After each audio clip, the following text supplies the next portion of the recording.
मिठी मुल्क तुंहिंजी मखीअ लार आहीं।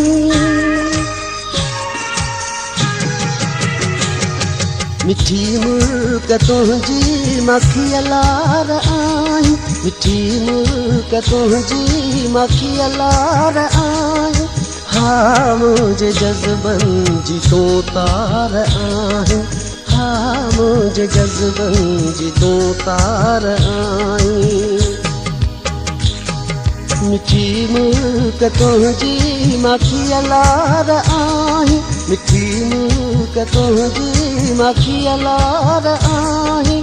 हा मुंहिंजे जज़्बनि जी तूं तार आहीं। हा मुंहिंजे जज़्बनि जी तूं तार आहीं।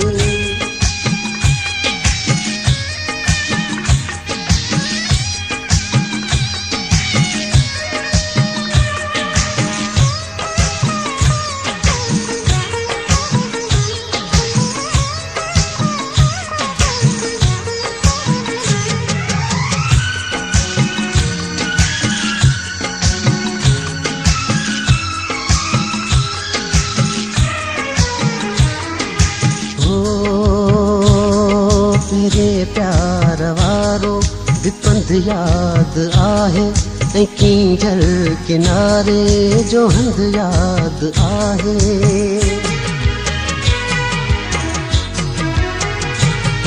तेरे प्यार वारो भी पंध याद आहे ऐं कींझल किनारे जो हंध याद आहे।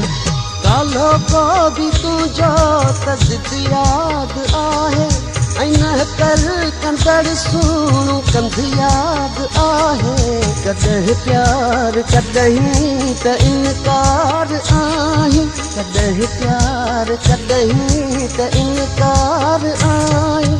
हा मुंहिंजे जज़्बनि जी तूं तार आहीं। हा मुंहिंजे जज़्बनि जी तूं तार आहीं। मिठी मुल्क तुंहिंजी मखीअ लार आहीं। मिठी मुल्क तुंहिंजी मखीअ लार आहीं। हा मुंहिंजे जज़्बनि जी तूं तार आहीं। हा मुंहिंजे जज़्बनि जी तूं तार आहीं।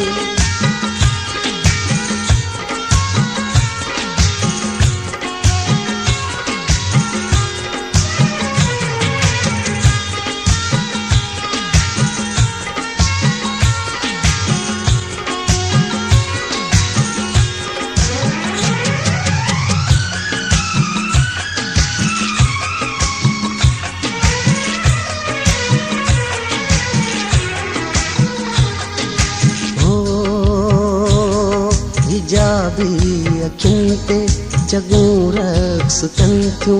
विझी भाग्यूं वारनि में हीरो नचनि थियूं।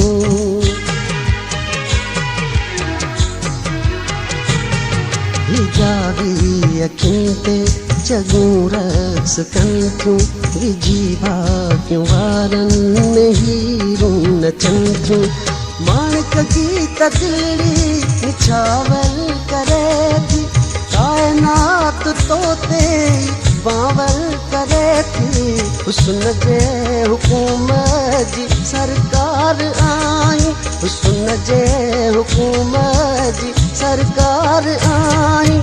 हा मुंहिंजे जज़्बनि जी तूं तार आई। हा मुंहिंजे जज़्बनि जी तूं तार आहीं। मिठी मुल्क तुंहिंजी मखीअ लार आहीं। मिठी मुल्क तुंहिंजी मखीअ लार आहीं। हा मुंहिंजे जज़्बनि जी तूं तार आहीं। हा मुंहिंजे जज़्बनि जी तूं तार आहीं। हा मुंहिंजे जज़्बनि जी तूं तार आहीं। हा मुंहिंजे जज़्बनि जी तूं तार आहीं।